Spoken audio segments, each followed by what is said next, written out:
Download the free Anchor app or go to anchor.fm to get started. It's where I started my podcast. It's where I edited my podcast. It's where I put sound design into my podcast. And it's where I monetize my podcast. And it's from where I share my podcast to every single other podcast platform. It's the place that I decided is the easiest and best place for me to podcast. Thank you. Check it out.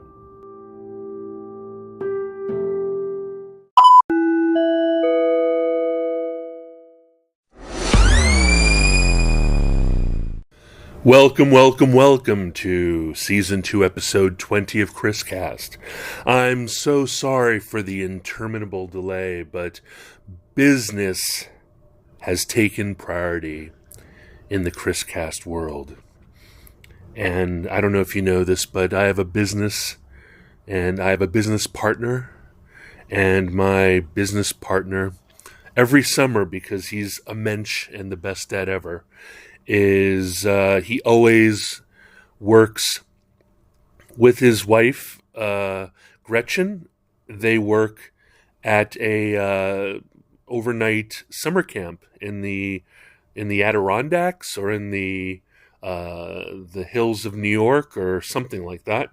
And he's a pretty good partner during the summer, during the camps, but he is a lot out of pocket. So he's there, and he does amazing work. He's basically the manager of the camp, but he also, because he is a CrossFit trainer and a general 300-bodied dude, he also is responsible for the PT, the physical training, the body movement, the exercising, all that kind of stuff. So he's basically a fancy schmancy PE teacher. So while he does that, while he's cheating on me with the camp, I'm cheating on him with Upwork. So in the future, I will in fact talk more about my love affair with Upwork.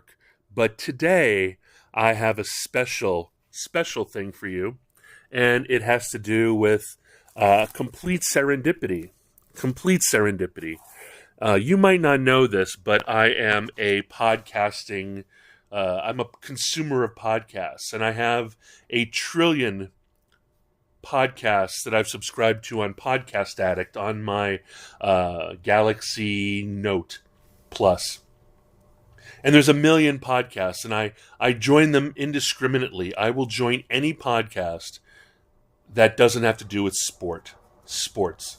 So anything that has to do with sports gets unsubscribed, but everything else, like I've got everything. I've got from arch conservative to Antifa left to Black Voices to BBC, CBC, Al Jazeera, like everything.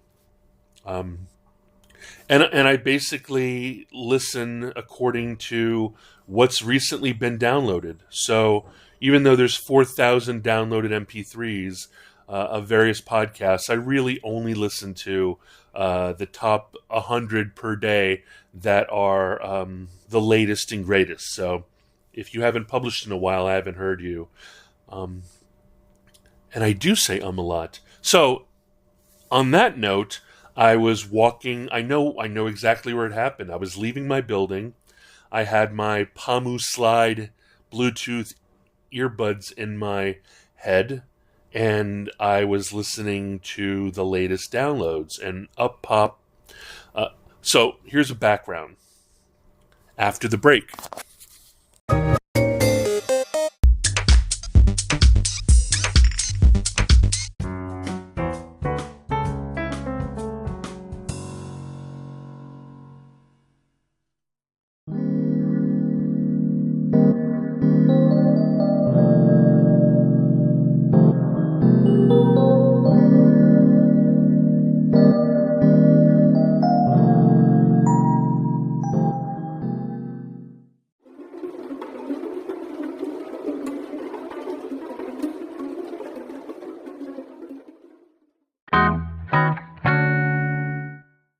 Welcome back, welcome back, welcome back.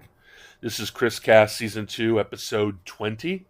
My name is Chris Abraham, and this is my sporadic and periodic podcast.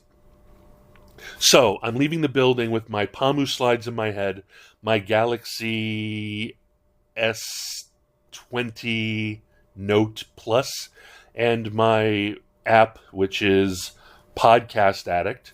And I'm listening to one of 4,000 downloaded episodes, but I only listened to the most recent. And up comes New Yorker. And I love the New Yorker. I started subscribing to the New Yorker. I begged my mom. Started subscribing to the New Yorker when I was 13 in Hawaii and hoovered it up. I totally fell in love with with that cliche trope, which is the intellectual, patched-elbowed, neurotic professor who lives in the tri-state area and who deals with his masculinity and his sexuality and the women around him, and also is constantly blessed with more money that he never explains, right? So he talks about how suffering his life is, but his life is Upper West Side, Upper East Side, Manhattan, or, anyway, you know the type. It's totally Woody Allen fodder if you've watched any Woody Allen stuff. Anyway, love that stuff. And I've always held it to high regard. I haven't listened, I haven't watched, I haven't read it regularly in the last 10 years. I might get back to it. It's just a matter of time. I mean, it's really true that New Yorkers do pile up. So here I am. On comes the New Yorker Voices or New Yorker podcast, and it is it's going to be a live reading of a recent short story written for the latest episode of the New Yorker. It being a fiction focus, the fiction edition of the New Yorker, and this is going to be a spoken word reading of this short story, and then the short story starts, and it's called "Satellites" by Rebecca Curtis, in featured fiction in the New Yorker. And I wrote a Substack about it. I'm going to link it to you. But what I want to do is I want to an answer from the question, which is, why is Satellites by Rebecca Curtis featured fiction in the New Yorker? I'm going to read to you from my article, and that'll include excerpts and quotes. I'm not going to fake a voice, but please let me know after the break. I'm just going to go right into reading you this Substack article, verbatim. And I want you in the comments or via email or whatever, at the end of the podcast, you'll know how to contact me. Tell me whether this is good fiction. And if it's good fiction, is it good enough for honestly, the two best places for fiction in America, in a popular periodical, in a popular magazine, are, I assume, the New Yorker and the Atlantic, right? N'est-ce pas? You've got the Paris Review, and you've got these other journals and poetry and writing journals and so forth. But based on historical evidence, and popular fiction, right? Every romantic comedy about a writer is this passionate desire to get something published in the New Yorker, be it poetry or short stories, right? N'est-ce pas? Anyway, after this break, I will just launch right into my reading of this article. Mahalo.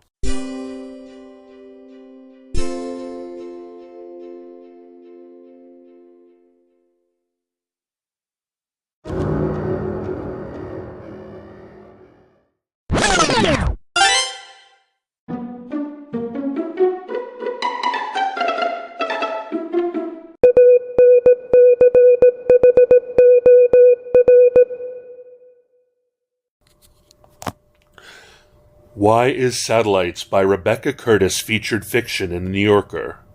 A Substack by Chris Abraham. Chris A. www.substack.com. Quotes from Satellites by Rebecca Curtis that make me wonder why this short story is featured in the New Yorker instead of in an adventure or romance novel from Gold Eagle or Harlequin. I'll let you be the judge. Satellites by Rebecca Curtis is so basic and seems to be a short story interpretation of an Instagram story, rife with brand names and wealth and buff dudes and ex-wives and tech money, hyper-fit nerd billionaire ex-bankers. It's got all of it in there. An opening sentence of a short story especially is supposed to be amazing. Here's the first paragraph. Be inspired. Insipid.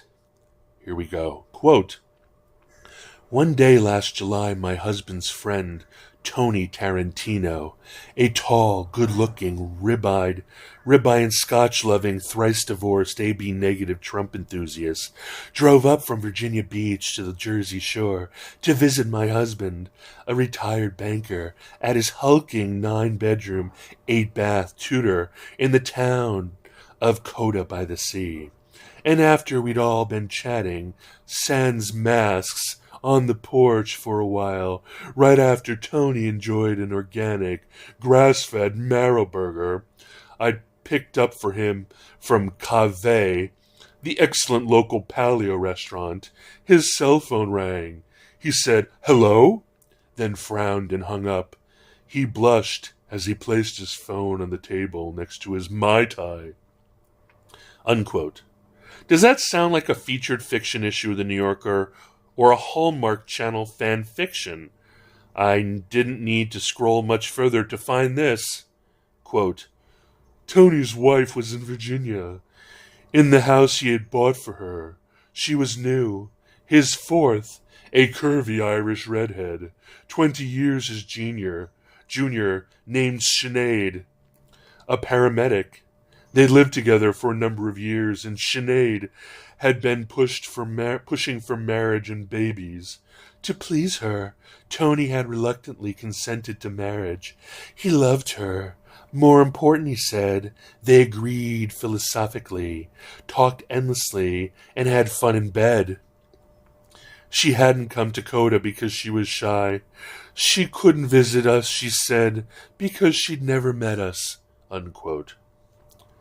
One cheap way to write includes dropping brand names as shorthand for where someone is in their prestige and taste. This is just lazy writing. Enjoy this paragraph. Quote, "I carried lunch plates into the dark house, past the mahogany gargoyles, one male, one female, that leered from either side of the living room fireplace, past the arts and crafts grandfather clock, and the bookshelf stuffed with immense taupe-colored Kelmscott Press classics printed on vellum, into the kitchen where the wall behind the copper bar was covered with framed ink drawings by F.R. Gruger, the illustrator who'd built and worked in the house, of men and women ruined by lust, kneeling in thrall to ghosts, demons, and succubi. Tony followed me into the kitchen and offered to help do the dishes. I refused because I planned to sneak off to the beach." Unquote. Now, here Rebecca Curtis downshifts into prime romance novel fetishism for a new class of people.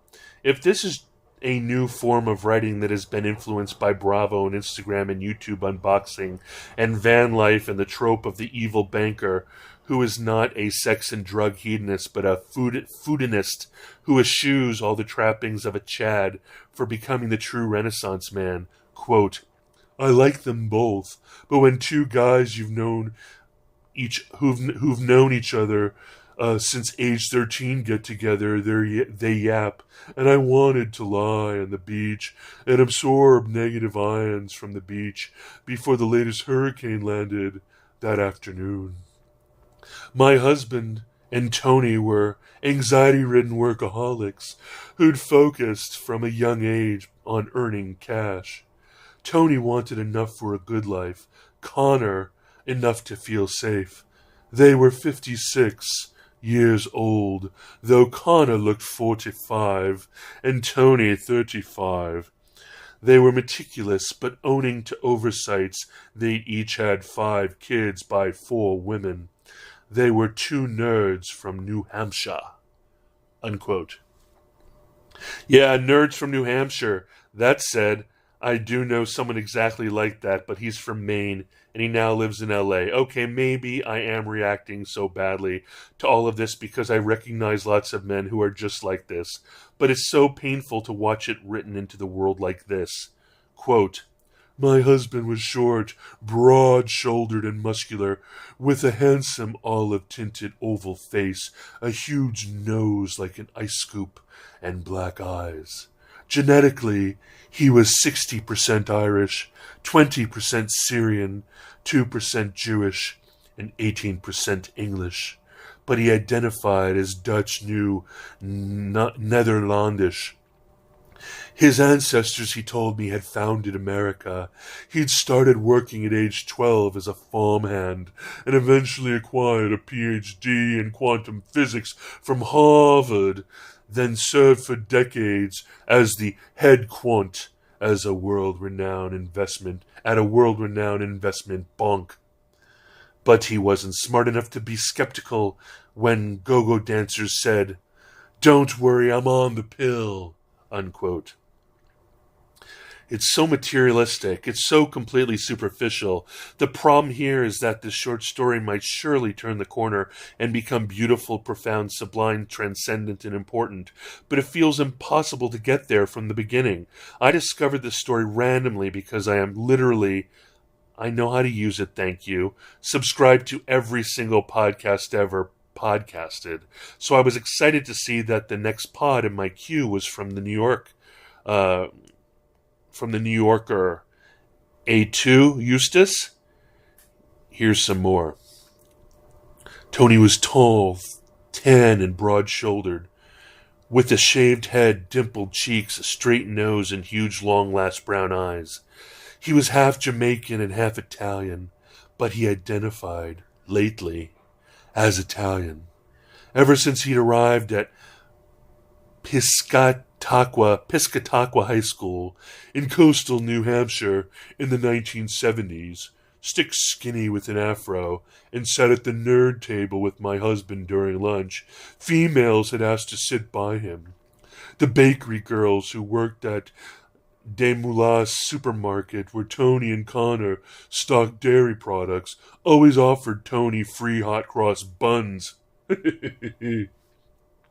Tony and Connor co-captained the Piscataqua High Chess Club, 4 members, and the debate team 6, and played D&D weekly.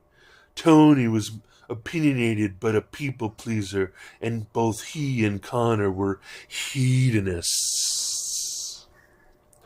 They were too nerdy to have sex, and they eschewed alcohol and drugs. But they worked 40 hours a week at Demoula's supermarket to earn money and then traveled to Asia, a grand structure with a blue pagoda in Rye, and gorged themselves on oriental feasts. That was the greatest pleasure they can imagine back then, riding bikes to Asia together and gluttoning upon Polynesian and Cantonese delights. After high school, Tony turned down a scholarship to the University of New Hampshire. He wanted to work. He did active duty in the Marines for 8 years, then served in the Air National Guard for 20 while working as a cop. Now he had collected his police pension and, for fun, drove a delivery truck. Unquote. Holy narrative exposition, Batman. I guess it's okay to objectify people now, with great levels of detail, the kind one only finds in actual pulp fiction. A2, Tilly? I don't know if I can go on. I am out of juice. Please tell me if this heralded short story that just dropped in my favorite magazine of my entire young life, The New Yorker, gets any better. And good luck to Rebecca Curtis, who is extremely beautiful and, I am sure, extremely talented. I, too, blame COVID-19 for this short story.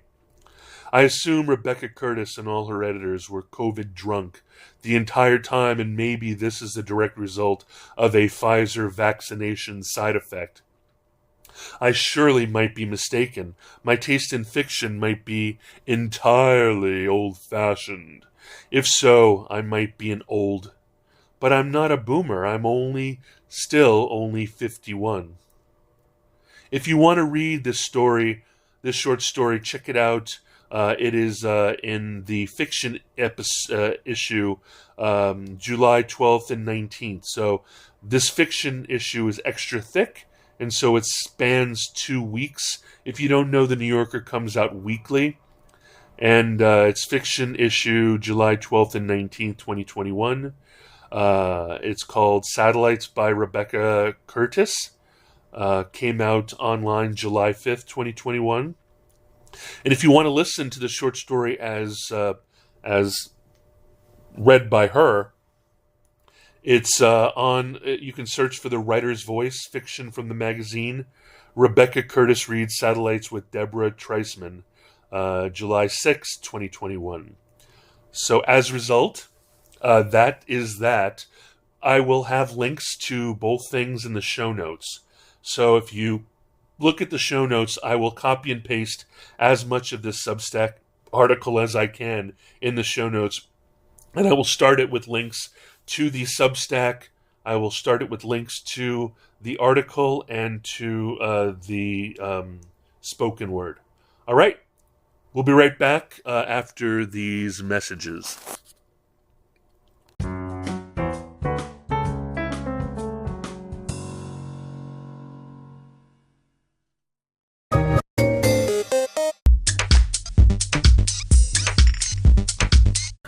Welcome back.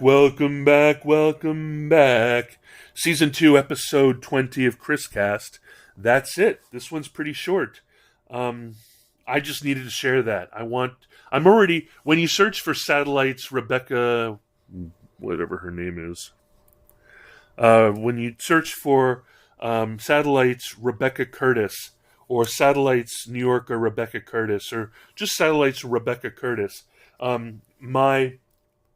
I cross-posted this on chrisabraham.com. Tell me if this is true. When you search for Satellites Rebecca Curtis on Google, chrisabraham.com comes up like number 3, number 4, number 5. Please let me know. And I'm going to tell you how to contact me. So my name's Chris Abraham. I'm everywhere online, so I'm going to try to remember all the places.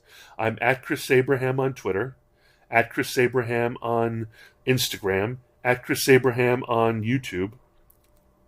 I am at Chris on No Agenda Social. If you are on Mastodon or the Fediverse, I'm at Chris at noagendasocial.com. I'm also at giravic.su, but I haven't really opened up that instance yet. I'm still leery about allowing people into my instance, but I might start promoting that. I am on Reddit which is /u/Chris Abraham. I'm very active there, believe it or not.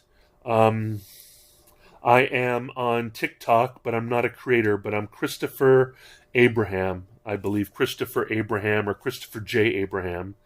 You can find me there. There's only 2 videos of my fat bull ahead. You can email me at chris@abraham.su. You can call me at +1 202 352 5051. You can also text it because that's my actual cell phone, my mobile, my Handy, as they say in Germany. But if you call me without having a pre-organized Calendly scheduled, then I won't answer. It'll go to my Google Voice. It'll be transcribed and sent to me as an email. At Calendly, I am calendly.com/Chris Abraham. You'll find several times a 15, a 30, and a 60 in there. Be judicious and generous and kind, and don't over schedule me, or I will enforce a shorter conversation. If you're fabulous, you know that you can just text or call me and I'll pick up. but we need to have a previous relationship. Let's see what else. My company is Gerris Corp, GERRISCORP.com, which is also GERR.is. And there's other stuff. I'm sure there's other stuff. I don't think so. On Tumblr, I'm chris-abraham.com. My home page is chrisabraham.com, which you can also get to by abraham.su. Let me explain those two super cool domains that I mentioned.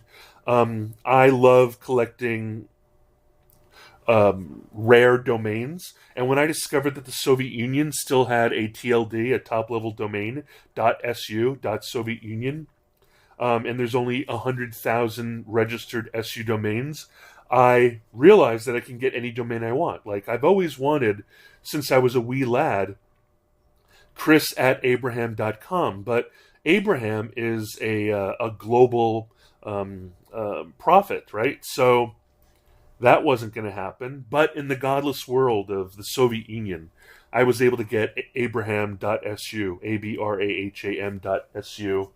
So now I'm chris@abraham.su. So not only did I get close to what I wanted, but I'm giving the finger to all Americans who thought that really thought that the Soviet Union was an actual threat to America, and now are afraid of Russia. Russia. So having a controversial SU domain is actually an intentional act of defiance. And then I wanted GERRIS.com, Gerris.com, but every year the person who owns it wants more and more money for it. So I went around it and found an Icelandic top-level domain and was able to register GERR.is, which is awesome. So chris@GERRIS, chris@GERR.is is frickin' rockstar. Anyway, that's it. I would love to talk to you. I would love to chat with you. I'd love to engage with you. I'm on Twitter all the time. You can comment in any of my Instas, as the kids say, and tell me what you think about the pod. Oh, and don't forget to subscribe and comment and review. These reviews are very important, right? So please review. Please give me stars. Please review. Those are very important things, and I appreciate you. Talk to you soon. Mahalo nui loa, and hasta la próxima.